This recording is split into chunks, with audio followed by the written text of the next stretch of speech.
योग दर्शन की 206वीं कक्षा। योग दर्शन का द्वितीय साधनपाद हम लोग पढ़ रहे हैं और साधनपाद में 18वां सूत्र चल रहा है। दृश्य को लेकर हमारी बातें हो रही हैं कि दृश्य क्या है। उसके लिए सूत्र है प्रकाश क्रिया स्थितिशीलम भूतेन्द्रियात्मकम भोगापवर्गार्थम दृश्यम। तो इसमें कुछ बातें हमारी परसों की कक्षा में हुई थी जिसमें हमने समझा कि भोग क्या है और अपवर्ग क्या है।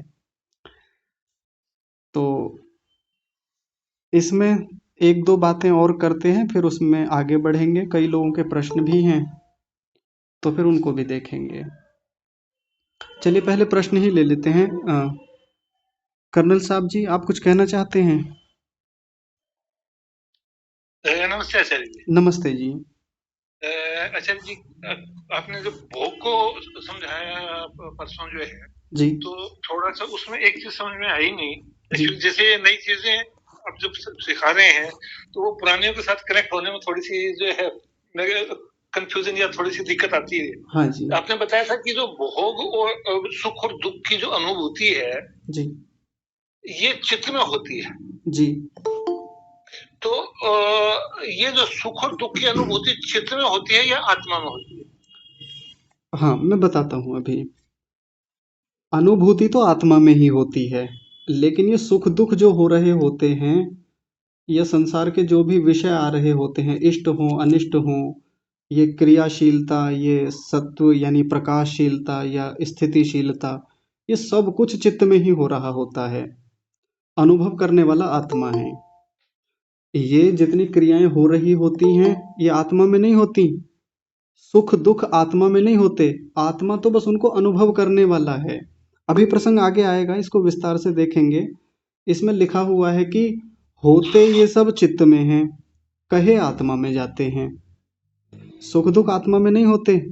ये सारी क्रियाएं जितनी भी आज तक हमने पढ़ी हैं, ये सब क्रियाएं आत्मा में नहीं होती, चित्त में होती हैं, लेकिन आत्मा में कही जाती हैं। कैसे? जैसे योद्धा युद्ध को जीतते हैं, जय पराजय योद्धाओं में होती है, लेकिन कही राजा की जाती है, क्योंकि राजा ही भोगता भोगता होता है, राजा ही भोगने वाला है। राजा की इच्छा से सब युद्ध लड़े जाते हैं, तो इसलिए आत्मा की इच्छा से ये सब होता है। ठीक है जी। हाँ, ये धन्यवाद आचार्य जी, आपने बहुत बहुत बहुत बढ़िया समझाया कि ये जो अनुभूति सिर्फ आत्मा लेवल पे होती है जी और जो क्रियाशीलता जो इनकी है, जो कार्य होना है वो आपने बताया वो चित्त में होता है। हाँ जी बिल्कुल। यहाँ तक ठीक समझा। अच्छा अच्छा जी, इससे रिलेटेड एक दूसरा क्वेश्चन ये है हाँ जी कि जो जितनी भी जो वृत्तियां हैं, जो 500 किस्म की जो 500 प्रकार की वृत्तियां जो हम पाते हैं, जी 500 परमाणु, मतलब परमाणु वृत्ति और जो है ये परमाणु वृत्ति, प्रत्यक्ष वृत्ति, अनुमान प्रमाण से आ रही है, विकल्प और निर्दय स्मृति वाली जो है, हाँ जी तो ये एक किस्म का ये वृत्तियां भी तो ज्ञानी है ना? हाँ जी, वृत्ति यानी ज्ञान ही होता है। वृत्ति हाँ, के लिए एक शब्द और चलता है, प्रत्यय। और वृत्ति का मतलब प्रत्यय है, ज्ञान है, हाँ अनुभूति है, विचार है। हाँ जी बिल्कुल, बहुत बढ़िया। हाँ, तो आचार्य जी ये फिर क्वेश्चन, फिर मेरे को कंफ्यूजन वहीं पे आ रहा है कि जब ये वृत्तियां ज्ञानी हैं तो फिर ये और वृत्ति तो चित्त का धर्म है, आत्मा का धर्म नहीं है। जी तो फिर ये जो ज्ञान जो वृत्तियों से जो हो रहा है, जी तो ये ज्ञान तो होना चाहिए तो मन में, और हम इसको मानते हैं आत्मा में। हाँ, मानते हैं तो वो मानना ही तो गलत है। वही तो अविद्या है, उसी के कारण तो भोग है। जिस दिन दोनों का अंतर समझ में आ जाएगा कि ये वृत्ति आत्मा की है, ये मन की है, मन में होने वाली क्रियाएं ये हैं और आत्मा में जो हो रहा है अंततः अनुभव के आधार पर, अनुभूति के आधार पर, ये एक अलग चीज है। लेकिन नहीं ये नहीं सब नहीं, अच्छा जी, मैं थोड़ा सा शायद लगता है अपना प्रश्न ढंग से प्रेजेंट नहीं कर पाया हाँ जी कि ये जो वृत्तियां जो हैं ये वृत्तियां ज्ञानी हैं, जी और ज्ञान तो केवल आत्मा में जाता है, ज्ञान चित्त में जाता नहीं है, ज्ञान की अनुभूति तो चित्त में होती नहीं है। तो फिर जो है ये मुझे सिर्फ शंका ये आ रही थी कि ये 500 किस्म का ज्ञान जो आ रहा है, या वैसे सीखिए 7 किस्म का ज्ञान जो आ रहा है, जी वो ज्ञान की अनुभूति तो आत्मा में होती है, और ये वृत्तियों की सारी ये होती है, इसके अंदर है अपने चित्त के अंदर। जी नहीं, ये सारी वृत्तियां, सारा ज्ञान होता चित्त में ही है। बहुत रोचक बात है। हमारी गलत धारणा यह है कि ज्ञान आत्मा में होता है। आत्मा में ज्ञान नहीं होता। इसके बहुत सारे प्रमाण पीछे भी आए हैं और आगे भी आएंगे। अच्छा। हाँ, सारा ज्ञान, सारी वृत्तियां, सारा प्रत्यय सब मन के भीतर होता है। अविद्या भी मन के भीतर रहती है। लेकिन अनुभव करने वाला, चूंकि वो प्रतिसंवेदी है मन का, बुद्धि का, वो केवल देखता रहता है, दृष्टा मात्र है उस सब का। तो अंततः अनुभव वही करता है, अंततः अनुभूति उसी को होती है। और मोटा मोटा हम कह देते हैं कि आत्मा को बोध हुआ, आत्मा को ज्ञान हुआ, जबकि हो तो वो मन में ही रहा है। और फिर वही बात आएगी, कैसे, ऐसा कैसे, तो आने वाला है। देखिए, ये आने वाला है बिल्कुल। ये सब प्रसंग बिल्कुल ऐसा ही है जो आप पूछ रहे हैं। होता बुद्धि में है, लेकिन आत्मा में कहा जाता है। कैसे? जैसे योद्धा और राजा वाला मामला होता है। तो ठीक है, चलिए फिर आपको आगे सुनाएंगे फिर। ठीक ठीक है। हाँ बहुत जी। बहुत धन्यवाद। जी ठीक है। वकील साहब, आप कुछ कह रहे हैं? आचार्य जी नमस्ते। नमस्ते जी। आचार्य जी, जैसे हमने पढ़ा है, सु माने अच्छा लगना, ख माने इंद्र को जो लगता है उसे सुख कहते हैं। हाँ जी। दो माने बुरा लगना, ख माने इंद्रियों को जो बुरा लगता है उसे कहते हैं। उसे इसे उसके साथ कैसे कोलैबोरेट करेंगे जी? हाँ, ये बाह्य स्तर पे सुख और दुख की परिभाषाएं की जाती हैं कि सु यानी अच्छा लगना, ख यानी नलियां, आकाश। ख का मतलब आकाश होता है, नलियां होता है। आपने इंद्रियां बोला, मैं थोड़ा और व्यापक करके बता देता हूँ। हमारे शरीर में जितने भी ख है यानी आकाश है, जितनी भी नलियां हैं, जितने द्वार हैं, वो यदि सु हैं यानी अच्छे हैं, तो अनुकूलता होती है, हमको सुख होता है। और ऐसा हमको चाहिए भी, हम सब चाहते हैं। और दुख में दुह यानी गलत होना, खराब होना, बुरा होना। और ख यानी वही आकाश। यदि इन नलियों में, नस नाड़ियों में, या शरीर में जितने भी आहार नाल भी एक एक ख है, आकाश है, या और भी जितने मलमूत्र त्याग के द्वार हैं, जो भी शरीर में ऐसा है कि जहाँ आकाश है, खाली स्थान है, उसमें यदि कुछ रुकावटें आती हैं, बाधाएं आती हैं, तो हमको कष्ट होता है। जैसे नस नाड़ियों में रक्त प्रवाह अच्छा चल रहा है, ये सुख की स्थिति है, हम सुख में रहते हैं, अच्छा रहता है। उन्हीं में यदि कचरा आ जाए, ब्लॉकेज आ जाए, तो फिर वो हमारे लिए दुख की स्थिति बनती है। तो ये बाह्य स्तर पर सुख और दुख को कहा जाता है। नहीं तो सुख और दुख की परिभाषा पीछे कह ही दी थी, जिसको हमने विस्तार से पढ़ा था। ठीक है जी। जी जी। आपकी आवाज कट रही है।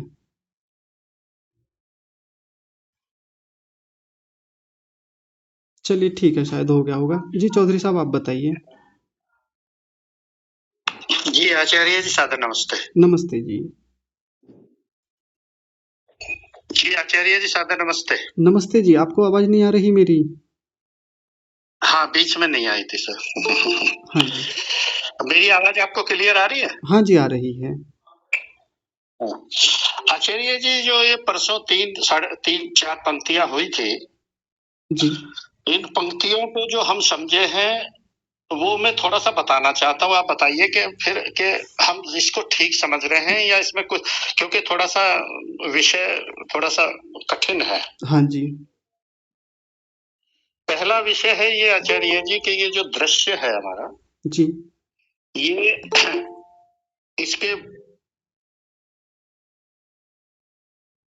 है। आपकी आवाज और नहीं आ रही, आवाज कट रही है, पता नहीं क्या बाधा हो रही है। हाँ, जी आचार्य जी, मैं कह रहा था कि जो दृश्य है हमारा, जी। यानी कि जो ये हमारा आत्मा शरण पूरा ये जितना भी अंतर बोलेंगे, सूक्ष्म भूत, स्थूल भूत, इंद्रियां, तो ये इसमें एक चीज तो हो गई भूत, जी। जिसमें सूक्ष्म भूत है और स्थूल भूत है। जी।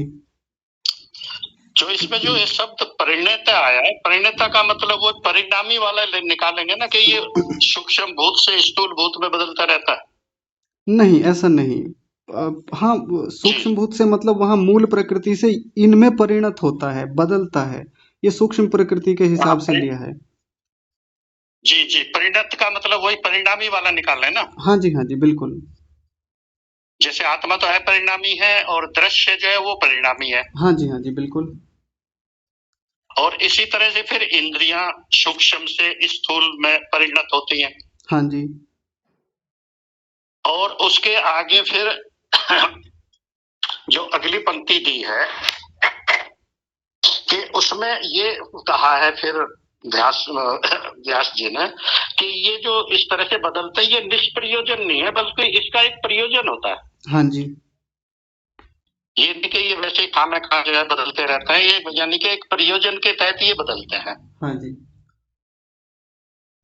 और फिर ये प्रयोजन जो है जो इनका बदलता रहता है, तो ये भोग और अपवर्ग ऐसा जो है दृश्य पुरुष को दिखाता है। जी। और जब ये इसमें हम भेद नहीं कर पाते, यानी कि दोनों को अभिन्नता के रूप में लेते हैं, इष्ट और अनिष्ट गुण स्वरूप जो अवधारणा करते हैं हम, यदि वो अभिन्नता के रूप में लेते हैं तो वो तो हो गया भोग जी।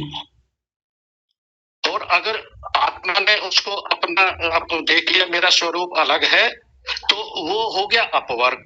जी। और फिर इसके अतिरिक्त भोग और अपवर्ग के अतिरिक्त और कोई भी आत्मा दर्शन नहीं करता। हाँ जी। हम अपनी भाषा में मैंने बताया आपको जी। ये हम समझे तो इसमें हम ठीक समझे या कहीं हम गलत हो तो आचार्य जी रस को ठीक करिए। नहीं, ठीक बोला है आपने। आपने वही बातें दोहराई हैं जो मैंने बताई थी। ठीक है जी। जी। हाँ जी। तो आचार्य जी इसमें हाँ बोलिए ना, आप बोलिए आप। प्रयोजनम ऋणीकृत जो शब्द आया है जी। इसका एक बार जरा अर्थ बता दीजिए। मैंने कल अलग लिखकर भी बताया था, परसों, यानी कि प्रयोग। मैं थोड़ा सा बाहर थोड़ा प्रतिकूलता थी थोड़ी सी। हाँ तो देखिए, YouTube पर भी होता है, फिर ऐसे समझ आता है एक चीज को दोबारा बताने में। जी। उररीकृत्य, ये दो शब्द हैं, प्रयोजनम और उररीकृत्य। प्रयोजनम का मतलब उद्देश्य और उररीकृत्य का मतलब सामने रख करके।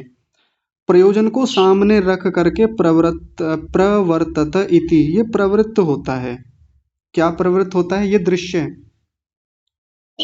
यानी प्रयोजन को सामने रख के ये बातें होती हैं। ये जो दृश्य की बातें होती हैं, ये दृश्य बनाया है, निष्प्रयोजन नहीं बनाया। ठीक है जी। जी जी जी जी जी जी ठीक है आचार्य, क्षमा चाहता हूँ मैंने दोबारा से इसका थोड़ा सा समय लिया। नहीं कोई बात नहीं। चलिए ठीक है आचार्य, धन्यवाद। ठीक है जी। विनीता माता जी, आप बताइए। जी आचार्य जी प्रणाम। प्रणाम जी।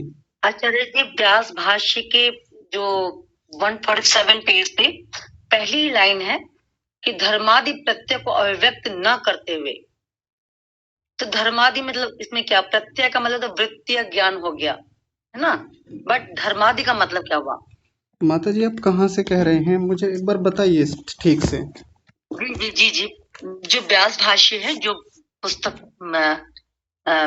ये 18वें सूत्र का है जी। 147 पेज नंबर। अच्छा जी, ठीक है जी। इसमें पहली लाइन है धर्मादि प्रत्यय को अभिव्यक्त न करते हुए। तो धर्मादि का मतलब क्या हुआ यहाँ पे? वृत्ति, प्रत्यय का मतलब तो वृत्तीय ज्ञान है, धर्मादि का मतलब क्या हुआ?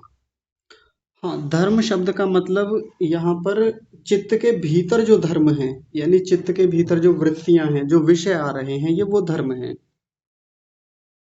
जी thank you Acharya, thank you. हाँ जी, ठीक है जी। बड़े भैया, आपने भी कुछ प्रश्न भेजे थे, आप पूछेंगे अभी सबके सामने?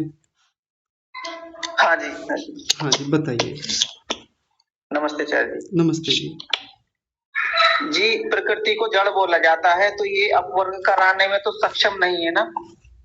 यही कराएगी। कैसे कराएगी ये बताइए जी। ऐसे ही कराएगी जैसे AI आजकल हमारे काम कराता है, जैसे फोन हमारे काम कर रहा है, ऐसे कराएगा। जड़ होते हुए भी काम चल रहे हैं। चेतन ने व्यवस्था डाली हुई है इसमें, हमारे फोन में, हमारे कंप्यूटर में, रोबोट में, लेकिन जड़ होते हुए भी हमारा वो सहयोग करते हैं, काम करते हैं।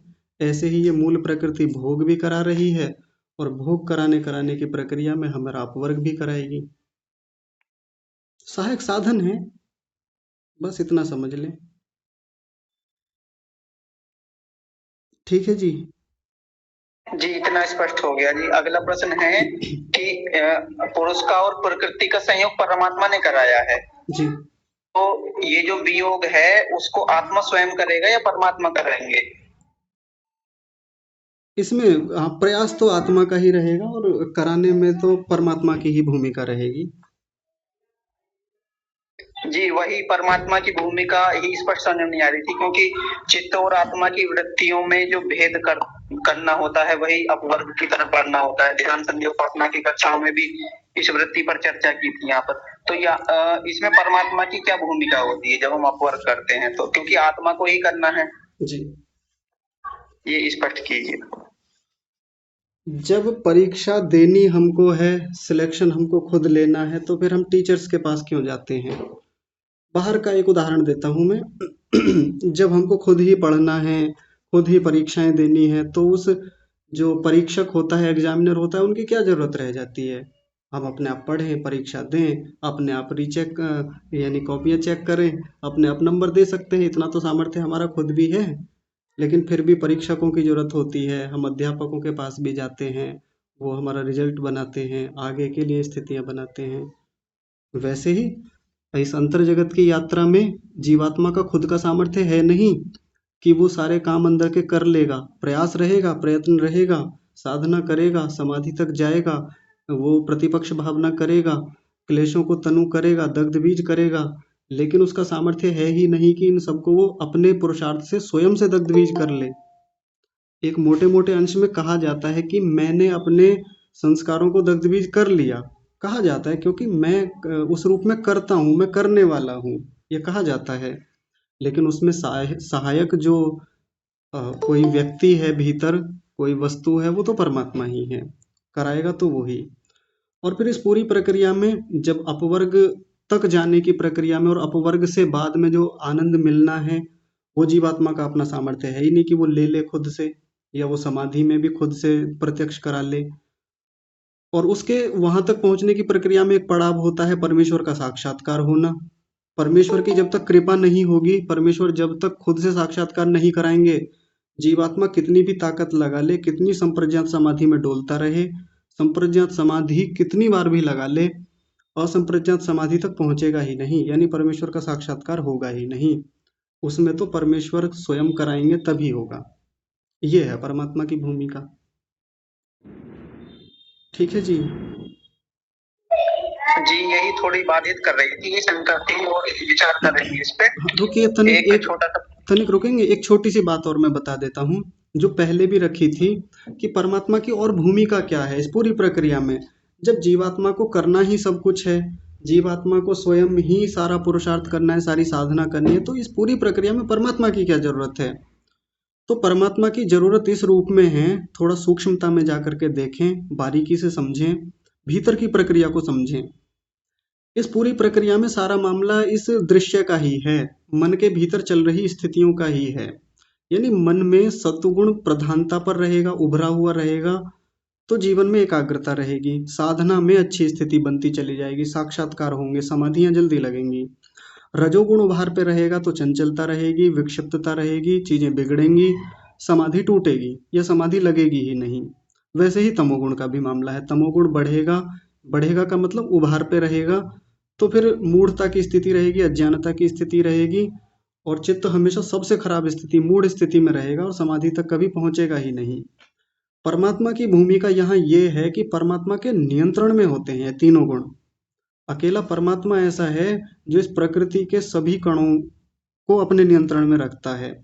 जीवात्मा पुरुषार्थ करता है, जीवात्मा मेहनत करता है उस दिशा में, अपना व्यवहार अच्छा करता है, साधना अच्छी करता है, तो परमात्मा उसकी पात्रता के अनुसार क्या फल देता है, क्या कर्म फल देता है। परमात्मा कर्म का फल या साधना का फल इसी रूप में देता है कि मन के भीतर स्थितियां बदलता है। क्लेश कर्म विपाकाशय परामृष्ट पुरुष विशेष ईश्वर, शायद ये 23वां सूत्र था प्रथम पाद का, उसमें हमने देखा था कि सारे कर्मों का फल जो मिलता है मन के भीतर ही मिलता है। सारे कर्मों का फल सुख दुख के रूप में मन के भीतर ही दिया जाता है। सब स्थितियां मन के भीतर हो रही हैं। कराता कौन है? परमात्मा। हम कितना भी जोर लगा ले कर्मों का फल हम खुद नहीं ले सकते, कराएगा परमात्मा ही। और होता कैसे है? इन्हीं सत्वगुण रजोगुण तमोगुण में चीजें ऊपर नीचे करता है परमात्मा, क्योंकि उसके नियंत्रण में है। सीधे सीधे परमात्मा हमको सुखी दुखी नहीं करता। सीधे सीधे परमात्मा हमारा बाहर से सहयोग कुछ नहीं करता, ना हमारी रक्षा करता। परमात्मा का सहयोग करने का, कर्म फल देने का, भोग देने का यही तरीका है कि वो सत्वगुण रजोगुण तमोगुण में ऊपर नीचे चीजों को करता है।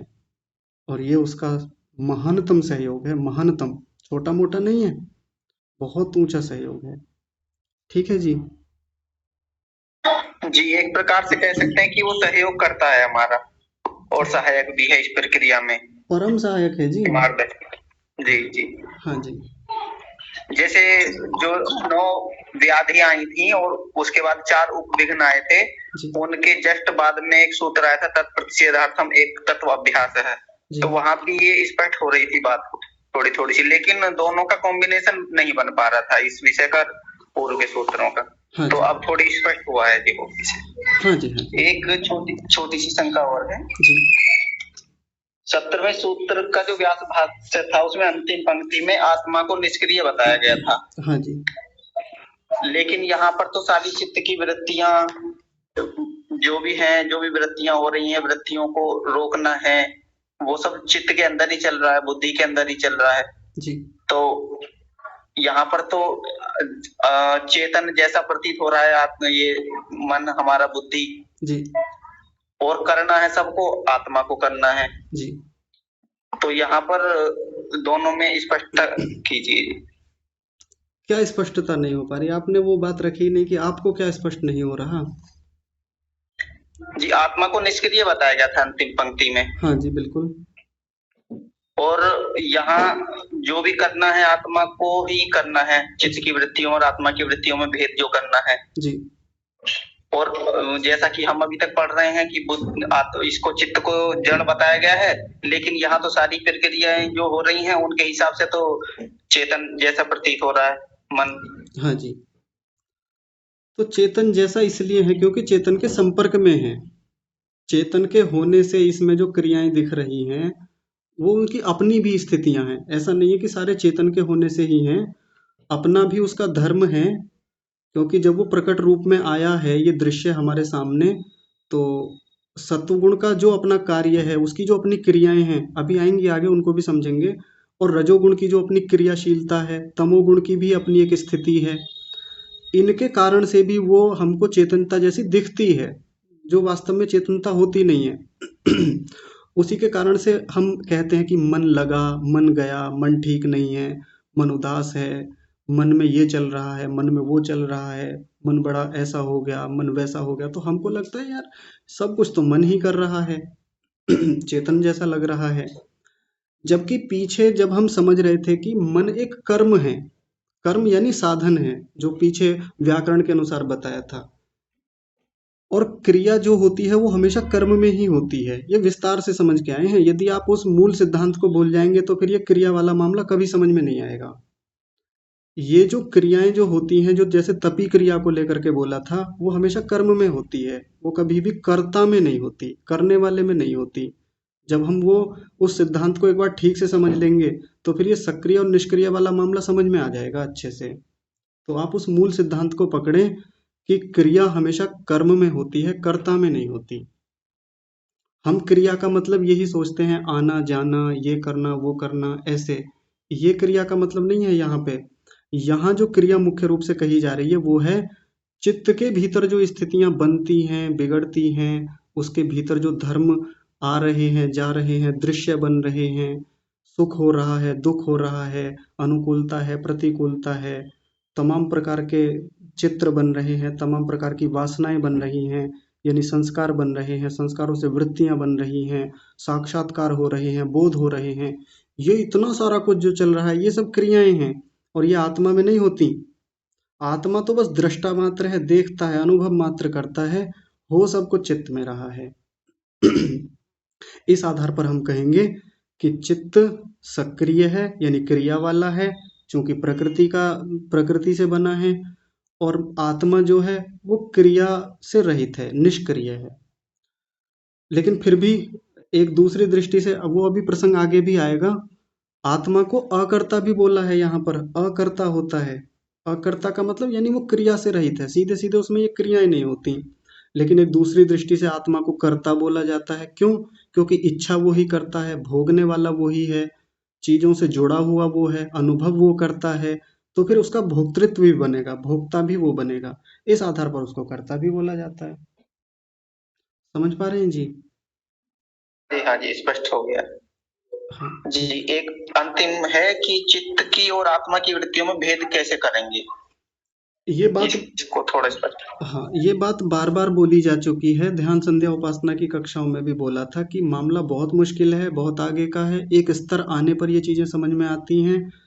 अभी केवल शब्द ज्ञान मात्र हुआ है हमको कि ये चित्त की वृत्तियां हैं, ये आत्मा की वृत्तियां हैं, और ज्यादातर लोगों को कंफ्यूजन ही है। ये साधना की गहराई की बात है, जितनी साधना गहरी होती चली जाएगी तो चित्त की वृत्तियां और आत्मा की वृत्तियों का भेद खुलता चला जाएगा। बोलकर बताई भी नहीं जा सकती ये बातें, अनुभव की बातें हैं। जब जाएंगे भीतर, गहरे उतरेंगे, एकाग्रता अच्छी होगी, तो चित्त की वृत्तियों और आत्मा की वृत्तियों के भीतर का जो भेद है, यानी अस्मिता क्लेश जो बना हुआ है, जिसके कारण वो भेद पता नहीं चलता, वो अस्मिता क्लेश धीरे धीरे हटेगा, धीरे धीरे उसके छोटे छोटे जो गांठें हैं वो धीरे धीरे खोलेंगी, वो भेद खुलता चला जाएगा। ठीक है जी? जी जी, बहुत बहुत धन्यवाद। जैसे हम संध्या उपासना करते हैं और उसमें कोई विचार चिंतन करते हैं हम जी, और जो कठिन विषय होता है व्यवहार से संबंधित या आध्यात्म से संबंधित, और हमें जब उसकी गहराइयों में जाकर चिंतन मनन करते हैं और हमें उसका समाधान मिलने लगता है, तो इसको आत्मा की वृत्ति कहेंगे या चित्त की वृत्ति कहेंगे? चित्त में ही चल रहा है सब कुछ, और फिर वही बात, वो जो अनुभव हुआ, वो जो अनुभूति हुई, वो आत्मा को होती है। इस मूल सिद्धांत को एक बार पकड़ लेंगे ना, तो फिर अंदर क्या चल रहा है, किसको वो अनुभव हो रहा है, क्या हुआ, किसके साथ हुआ, कैसे हुआ, ये हमको स्पष्ट हो जाएगा। चलता सब कुछ मन के भीतर है, चित्त के भीतर है, यानी बुद्धि के भीतर है। अनुभव करने वाला आत्मा है, दृष्टा आत्मा है, देखने वाला आत्मा है, प्रतिसंवेदी आत्मा है। इस सिद्धांत को पकड़ ले, फिर जितनी भी शंकाएं इससे संबंधित आप सब लोग पूछ रहे हैं, बार बार उठ उठ करके वही प्रश्न घूम करके वही बात आती है, तो मूल सिद्धांत जो है वो इन सब समस्याओं का निवारण वही कर देगा। ठीक है जी? जी, बहुत बहुत धन्यवाद। हाँ जी। जी कर्नल साहब फिर से कुछ कह रहे हैं क्या? हाँ अच्छा जी, मैंने अभी जो उन्होंने जो प्रश्न पूछा वैसे बहुत इम्पोर्टेंट प्रश्न था, और इसका थोड़ा बहुत तो कुछ तो इलाज होगा कि चित्त की और आत्मा की वृत्तियों में थोड़ा बहुत अंतर हो पाए। जैसे कि न्याय दर्शन और वैशेषिक दोनों में कुछ अलग अलग कुछ उन्होंने वो दिए हैं। कनाद मुनि ने कि प्राण अपान अगर चल रहा है तो वो उसकी है, निमेश अन्मेष है, वो जीवन है, इंद्रियों अंतर है, विकार है, मन है, गति है। तो ऐसी कुछ जो चीजें हैं वो तो ये वृत्तियां सिर्फ आत्मा की हैं। तो ऐसा कुछ तो जरूर मतलब एक ब्रॉड लाइन तो होगी कि हाँ ये चीज जो है ये वृत्तियां आत्मा की और ये वृत्तियां ठीक है। चलिए मैं फिर भी बता देता हूँ, क्योंकि कई लोगों की बार बार ये समस्या बनी रहती है। आचार्य जी ये प्रश्न बहुत इम्पोर्टेंट है और ये बार बार आएगा, और मतलब ये बेसिक चीजें हैं, आएंगी आप। हाँ ठीक है मैं बता देता हूँ, थोड़ा स्पष्ट कर देता हूँ। हालांकि हमारी कक्षा में एक बड़े होनहार सदस्य हैं, श्रीमान क्या नाम है, हाँ सोमपाल आर्य जी, बहुत उन्नति की है उन्होंने पिछले दिनों में। तो उन्होंने मुझको ऐसा बताया कि धीरे धीरे अब चीजें पकड़ में आ रही हैं। ये वाली बात जो अभी आप बोल रहे थे, आत्मा और चित्त की वृत्तियों में भेद कैसे करें, कैसे पकड़ें, तो देखिए मैं एक मोटा मोटा आपके सामने रख देता हूँ फिर से, जबकि मैं बोल चुका हूँ इन बातों को, पर पता नहीं शायद ध्यान नहीं रहता या कर नहीं पाते, क्योंकि विषय थोड़ा कठिन तो है। हमारा आईक्यू लेवल बहुत लो है। नहीं ऐसा तो नहीं है, कोई व्यक्ति आर्मी में जाकर के काम करता है, वहां तक जाने वाले व्यक्ति का आईक्यू लेवल क्या होता है मैं अच्छे से जानता हूँ। कोई व्यक्ति टीचर है, कोई प्रोफेसर है, तो वो मैं समझता हूँ ऐसा भी खराब नहीं है आईक्यू लेवल। चलिए देखिए, एक तरफ आत्मा को रख लिया हमने और एक तरफ चित्त को रख लिया। अब थोड़ी देर के लिए चित्त को छोड़ दीजिए, चित्त की जगह बाहर की चीजें ले लीजिए, संसार की वस्तुएं। इधर आत्मा अकेला रखा हुआ है और इधर संसार की सब वस्तुएं हैं। पहले मैंने ले लिया घर। घर एक मोटी मोटी सी चीज है, एक भौतिक वस्तु है जो हमको स्पष्ट पता चलती है। ये घर है, ये मैं आत्मा हूँ। दोनों के बीच का भेद हम कर पाते हैं, बहुत अच्छे से कर पाते हैं। अब ध्यान से समझिए, केवल शब्द ज्ञान के आधार पर बात नहीं चलनी चाहिए कि हाँ पता है, जानकारी है, ये घर है, ये सबको पता है, घर है, जड़ है, ये ईंटों से मिलके बना है, और मैं आत्मा अलग हूँ, मैं किसी चीज से मिलके नहीं बना, मैं चेतन हूँ। ये शब्द ज्ञान के आधार पे तो पता है। बात चल रही है अनुभूति के आधार पर, क्योंकि सारा मामला यहाँ अनुभूति से जुड़ा हुआ है, अनुभव से जुड़ा हुआ है। घर टूटा। अब जिस भी व्यक्ति को घर टूटने पर दुख हुआ तो समझ लीजिए कि घर में और आत्मा में भेद नहीं कर पा रहा है। जानकारी तो है, नॉलेज तो है, इंफॉर्मेशन तो है कि ये घर अलग चीज है और मैं आत्मा अलग चीज हूँ। केवल नॉलेज मात्र है, शब्द ज्ञान मात्र है। अगर घर टूट गया, घर के टूटने से, जलने से, नष्ट होने से, खराब होने से व्यक्ति पर कोई फर्क नहीं पड़ा और वो अंदर से स्थिर है, अंदर से बिल्कुल बिल्कुल भी उसके भीतर कोई परिवर्तन नहीं है, और वो सोच रहा है घर ही तो है, टूट गया, इसमें ऐसा क्या है, जड़ वस्तु है, मुझ आत्मा पर इसका क्या प्रभाव गया, कुछ भी नहीं गया, बाहर की चीज है। और कितने लोग यहाँ भी फेल हो जाते हैं आकर के, कितने लोग यहाँ भी विचलित हो जाते हैं। बाहर कोई वस्तु टूटी फूटी, गायब हो गई, चोरी हो गई, नष्ट हो गई, हमारे पास से चली गई, तो परेशान हो जाते हैं। घर को छोड़ दीजिए, थोड़ा और निकट आ जाइए। मेरे अपने कपड़े, मेरा अपना फोन, फोन ले लेता हूँ क्योंकि फोन ज्यादा निकट की चीज हो गई घर से, है ना। घर में तो एक बार को फिर भी चीजें ठीक हो जाती हैं, लेकिन फोन के साथ मामला बड़ा कठिन हो जाता है। फोन हमारे और निकट है घर के मुकाबले। तो कितने लोग ऐसे हैं जो घर को और फोन को अलग, क्षमा कीजिए, आत्मा को और फोन को अलग करके देखते हैं। अब फिर वही बात, शब्द ज्ञान के आधार पे तो सब कह देंगे हाँ जी हमको पता है, आत्मा अलग है, फोन अलग है, फोन जड़ वस्तु होती है, फोन एक भौतिक उपकरण है, भौतिक साधन है, आत्मा एक अलग चीज है, आत्मा चेतन है और वो मैं हूँ, ऐसे बोल देंगे। लेकिन फिर अनुभूति के आधार आधार पे बात चलेगी, अनुभव करना है, बोध करना है। फोन चला गया, फोन खो गया, फोन नष्ट हो गया, फोन रीसेट हो गया, कुछ भी चला गया, फोन का डेटा चला गया, कुछ भी हो गया, चोरी हो गया, फोन चला गया, इसमें ऐसा क्या है। ये बात जब अनुभूति के आधार पर आएगी तब माना जाएगा कि हाँ फोन अलग है, आत्मा अलग है। बाकी फोन खोने पर, फोन के चले जाने पर, नष्ट हो जाने पर, चोरी हो जाने पर जो व्यक्ति विचलित दिखाई दे, समझ लीजिए कि फोन में और आत्मा में अंतर नहीं कर पा रहा है। अभी तक केवल एक इन्फॉर्मेशन मात्र है कि फोन तो साधन है, फोन तो एक अलग वस्तु है और आत्मा में अलग चीज है। ठीक है, इतने तक बात समझ में आ रही होगी। और ले लीजिए थोड़ा निकट की चीज, कपड़े ले लीजिए। कपड़े तो हमारे साथ हमेशा ही रहते हैं, शरीर शरीर पर कोई ना कोई कपड़ा, जूते ऐसा रहेगा ही। कपड़े के साथ भी बिल्कुल वैसी ही स्थिति बनाएं। कई बार हमारे बड़े प्रिय कपड़े होते हैं, कपड़े को छोड़िए, थोड़ा और ले लेते हैं, आभूषण ले लेते हैं। आभूषणों के साथ लगाव ज्यादा होता है, स्त्रियों का विशेषकर। तो आभूषण अलग हैं, आत्मा मैं अलग हूँ। इन्फॉर्मेशन सबके पास है, जानते सब हैं कि ये आभूषण जड़ वस्तु हैं, साधन हैं।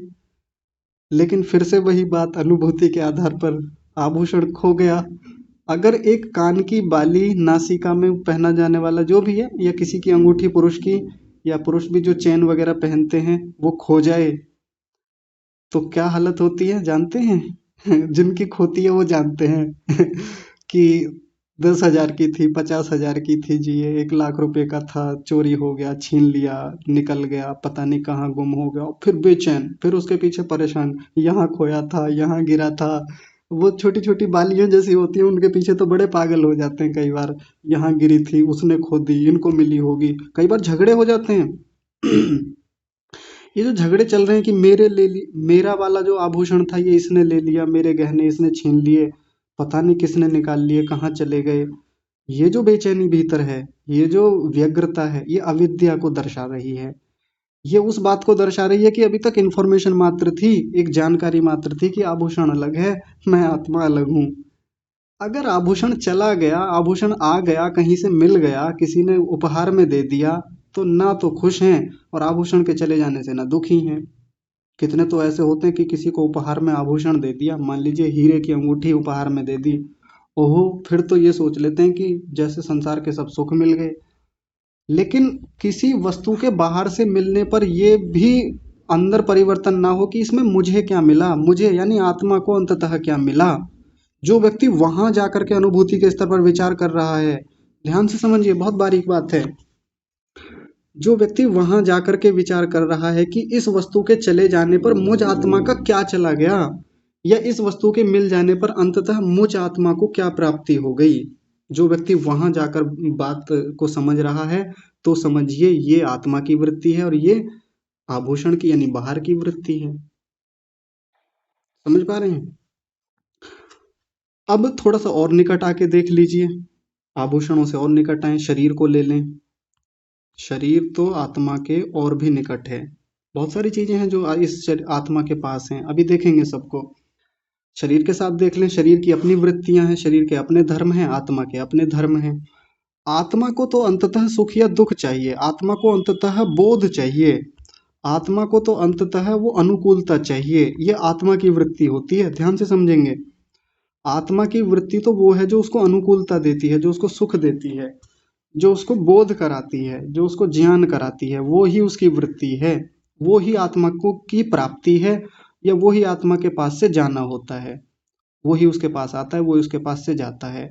बाहर से क्या चीजें आ रही हैं जा रही हैं, वो तो बाहर की वृत्तियां हैं, बाहर की चीजों की वृत्तियां हैं, बाहर का व्यापार है, बाहर का आना जाना है। शरीर को लेके देख लीजिए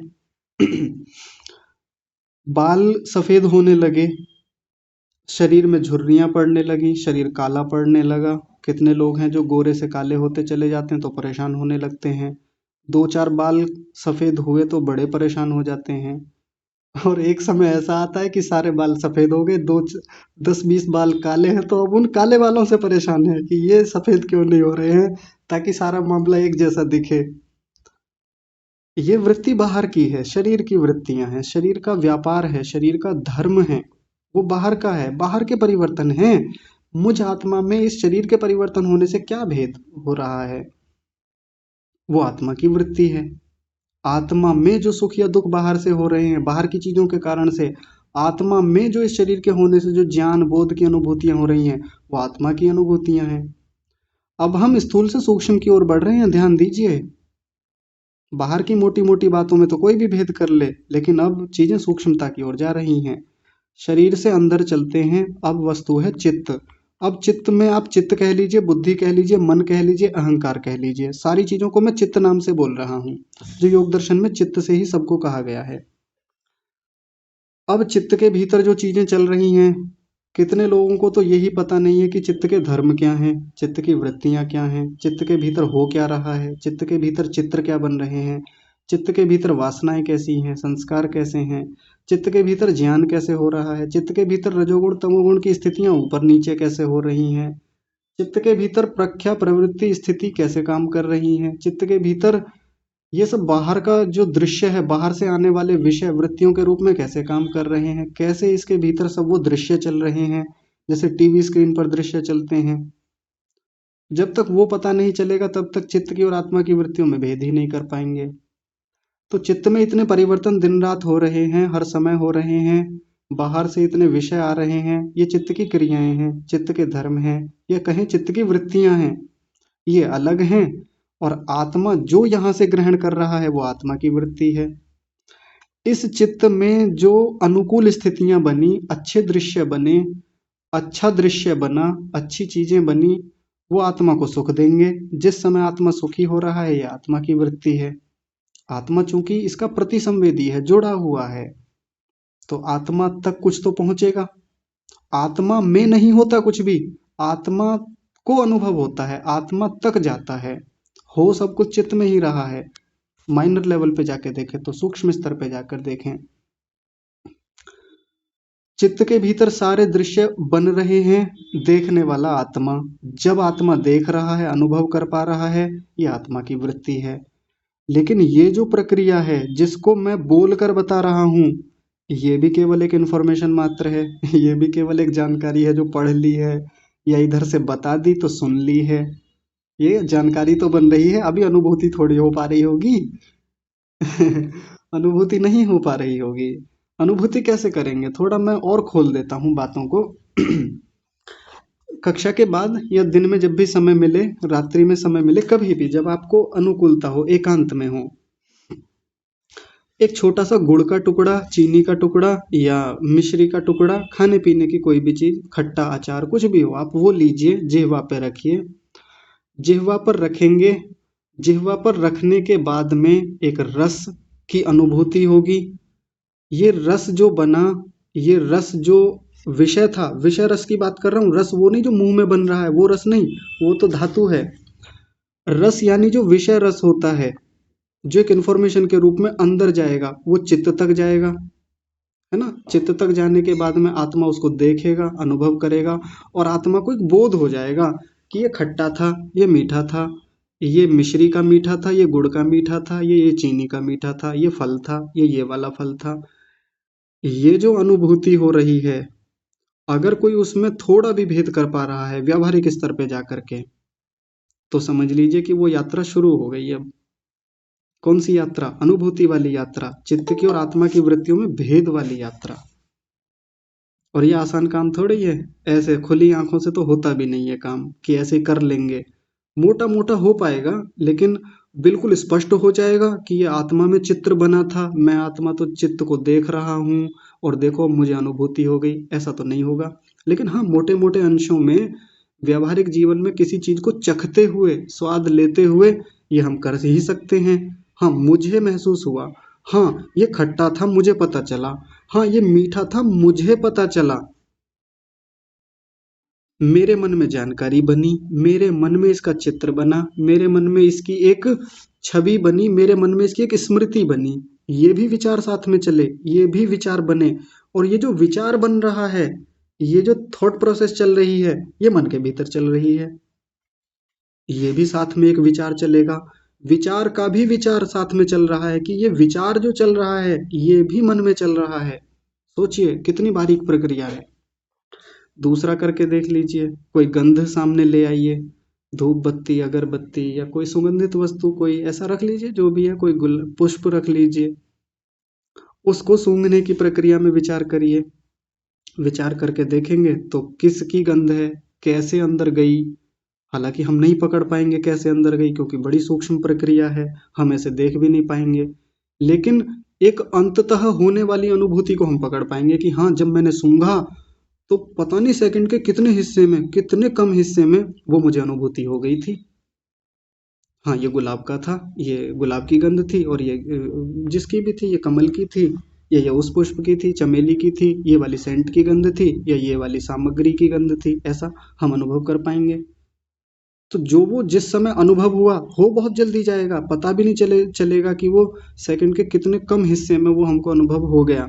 तो वो जो अनुभूति बनी, उसको थोड़ा बारीकी से पकड़ें। इसके लिए हमारे आर्य समाज के एक बड़े विद्वान हुए हैं, स्वामी ब्रह्म मुनि परिव्राजक जी, उन्होंने एक बड़ी सुंदर पुस्तक लिखी है, इस शायद योग मार्ग करके है। उन्होंने ऐसे प्रयोग लिखे हैं, उसमें बहुत बढ़िया बढ़िया प्रयोग हैं। और ये दिव्य गंध, दिव्य स्पर्श, दिव्य शब्द, इनको लेकर के उन्होंने बहुत सारे सुंदर अनुभव वहां लिख रखे हैं कि व्यक्ति करता है, और ये सामान्य जो अनुभव हमको हो रहे हैं, ये इसकी गंध है, ये उसकी गंध है, एक समय के बाद ये दिव्य गंध में परिवर्तित हो जाती हैं ये सब चीजें।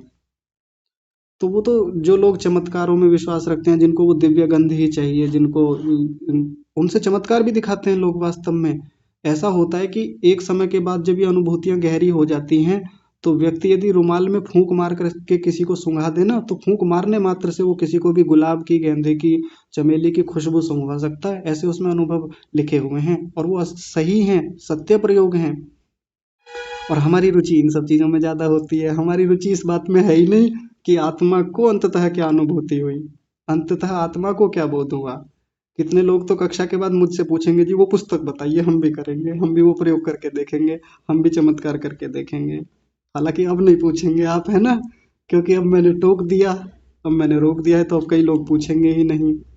मुख्य बात है बाहर के विषयों से जुड़ करके चित्त में होने वाली जो स्थितियां हैं, उनको पकड़ने का प्रयास करें। अंततः आत्मा को जो अनुभूति हुई, वो ही आत्मा की वृत्ति है, उसको जब हम पकड़ने का प्रयास करेंगे तो ये पहले स्थूल रूप में पकड़ में आएंगी, मोटे मोटे रूप में पकड़ में आएंगी।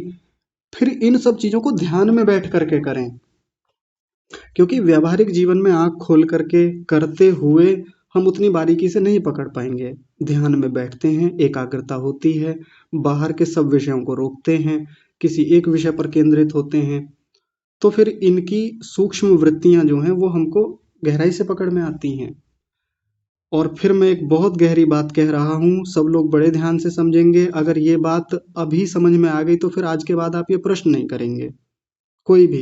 मतलब मुझे बुरा नहीं लगता कि आप प्रश्न करते हैं, बल्कि अच्छा लगता है कि कम से कम काम कर रहे हैं आप लोग। तो ध्यान से समझेंगे जो बात मैं बोलने जा रहा हूँ। जिसकी जितनी अच्छी एकाग्रता, जिसका जितना अच्छा व्यवहारिक जीवन, जिसका ज्ञान, शास्त्रों पर पकड़, चिंतन मनन की शैली जितनी अच्छी, वो आत्मा और चित्त की वृत्तियों में उतना ही जल्दी भेद कर पाएगा, अच्छे से भेद कर पाएगा। और जिसकी एकाग्रता खराब है, जिसका चित्त विक्षिप्त स्थिति वाला, क्षमा कीजिए, क्षिप्त स्थिति वाला है, चंचलता वाला है, रजोगुणी प्रवृत्ति का है, या कहें तमोगुणी प्रवृत्ति का जिसका चित्त है, वो व्यक्ति आसानी से तो प्रत्यक्ष नहीं कर पाएगा इन चीज़ों का, वो बहुत समय लग जाएगा। मैं ये नहीं कहता कि कर ही नहीं पाएगा, असंभव है ना। द्वार तो सबके लिए खुले हुए हैं, परमात्मा ने सबके लिए वो व्यवस्थाएं बना के दी हैं। ये दृश्य ऐसा ही है, सब कर सकते हैं, सबके लिए स्कोप है यहाँ पर। लेकिन जिन लोगों के चित्त की वृत्तियाँ खराब हैं, चित्त की स्थितियाँ खराब हैं, चित्त की भूमियाँ खराब हैं। चित्त की भूमियाँ खराब कौन सी होती हैं? क्षिप्त और मूढ़, ये सबसे खराब स्थितियाँ हैं। तो पहले विक्षिप्त में लाए, विक्षिप्त से एकाग्र में जाए, तो फिर वहां तक जाने की प्रक्रिया में इनका भेद स्पष्ट हो जाता है। अब जिस समय हमारा चित्त विक्षिप्त स्थिति में है, वो जागृत वाली स्थिति होती है। काम करते हुए, चलते फिरते हुए इतना हम मोटा मोटा अनुभव कर सकते हैं चित्त की वृत्तियों में और आत्मा की वृत्तियों में, लेकिन मोटा मोटा हो पाएगा। लेकिन एक होती है चित्त की एकाग्र अवस्था, और वो एकाग्र अवस्था आसान नहीं होती। और एकाग्रता का नाम ये कंसंट्रेशन एकाग्रता नहीं, ये एकाग्रता चित्त की एकाग्र अवस्था, जिसको समाधि वाली एकाग्रता बोलते हैं। वहां जाकर बिल्कुल सूक्ष्मता में, सटीक सत्य सत्य अर्थों में इन दोनों का भेद पता चलता है। अब बताइए किसको इच्छा है इन दोनों का प्रत्यक्ष करने की? तो काम कहाँ करना है? मुख्य रूप से अभी काम करना है चित्त की एकाग्रता पर। कहाँ चीजें गड़बड़ हो रही हैं, कहाँ अभी भी चित्त खराब स्थितियों में है, और वो होता है हमारे व्यवहार से। हमारा व्यवहार अच्छा नहीं है कई जगह, हम खुद माने, इस बात को स्वीकार करें। हमारे व्यवहारों में बहुत सारे दोष हैं। और ये व्यवहारों में दोष वो नहीं कि नमस्ते नहीं कीजिए मुझको, ये तो इनके बैठने का तरीका खराब है, ये तो बोलते ठीक से नहीं है, ये तो गाली बहुत देते हैं, ये तो मधुर बहुत बोलते हैं, बहुत मीठा बोलते हैं, तो चाटुकार हैं, ये अहंकारी हैं, ये वाला व्यवहार नहीं।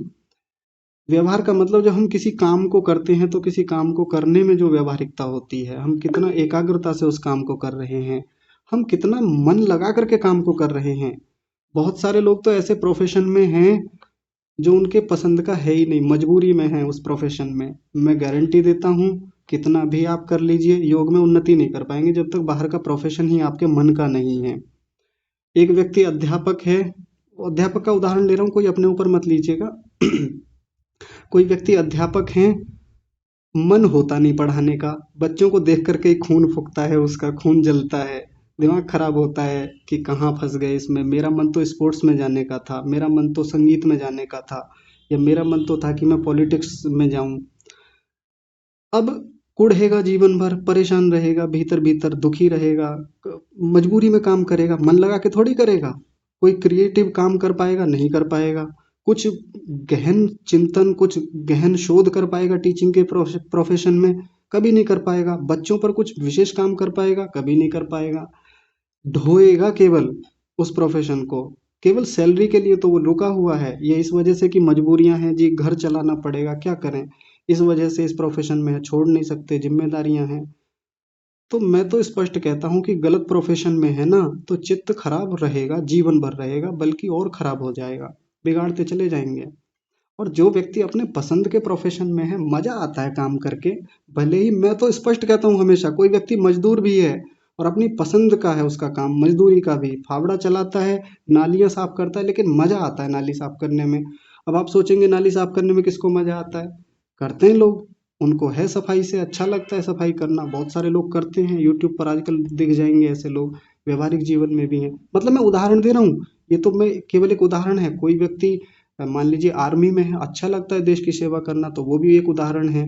किसी को अच्छा लगता है कि वो क्रिकेट खेलता है, मजा आता है, डूब करके खेलता है और नए नए शॉट हर दिन इजाद करता है, नई नई गेंदों के आविष्कार कर रहा है कि ऐसी गेंदें भी फेंकी जा सकती हैं, इसको वहाँ शॉट मारना है, इसी पर विचार चलता है, नई नई चीजें खोजता है, खुश रहता है, मस्त रहता है। इसलिए तो मैं हमेशा कहता हूँ कि हम आध्यात्मिक लोग जहाँ फंसे हुए हैं ना, हम गलत प्रोफेशन में जहाँ हैं, हम गलत चीज़ों में जहाँ फंसे हुए हैं, हमसे बेहतर तो वो लोग हैं जिनको हम गालियाँ देते हैं कई बार कि ये तो जी बॉलीवुड वाले हैं, ये तो क्रिकेट वाले हैं, ये तो गुटखे का प्रचार कर रहे हैं। हाँ, वो गलत चीज़ें जो हैं वो गलत हैं, लेकिन हम उन लोगों को देखें, विराट कोहली को देखें, सचिन तेंदुलकर को देखें, शाहरुख खान को देखें, चाहे अजय देवगन को देखें, किसी को भी उठा लें, अपने पसंद के प्रोफेशन में हैं, डूब करके काम करते हैं, मस्ती के साथ काम करते हैं। हाँ, यदि उनको अध्यात्म का एक बार स्वाद चखा दिया जाए, यदि ठीक से उनके चित्त में वो स्थितियाँ उतार दी जाएं, तो हम आध्यात्मिक लोगों से जो गलत प्रोफेशन में हैं, गलत जगह फंसे हुए हैं, हमसे 10 गुना छोड़िए, सैकड़ों हजारों गुना तेजी से वो अध्यात्म में गति कर जाएंगे। तो बात क्या है? बात सारी व्यवहारिकता की है। हम हमारा मन नहीं लगता जी उपासना में, हमारा तो ये समस्या चल रही है, विचार बहुत आते हैं, चंचलता बहुत है। मामला कहाँ फंसा हुआ है? मामला बाहर के जीवन में फंसा हुआ है। बाहर के रिश्ते ठीक नहीं हमारे, बाहर का व्यवहार अच्छा नहीं हमारा, बाहर का काम हमारी पसंद का नहीं, बाहर के जीवन में इतनी समस्याएं खुद से आमंत्रित कर रखी हैं जो वास्तव में समस्याएं हैं भी नहीं, लेकिन हमने पकड़ रखी हैं। सच में हैं, मैं बताऊंगा नहीं, लेकिन है हमारे जीवन में बहुत सारी चीजें हमने व्यर्थ में पकड़ रखी हैं जिनको लाने की जरूरत भी नहीं है।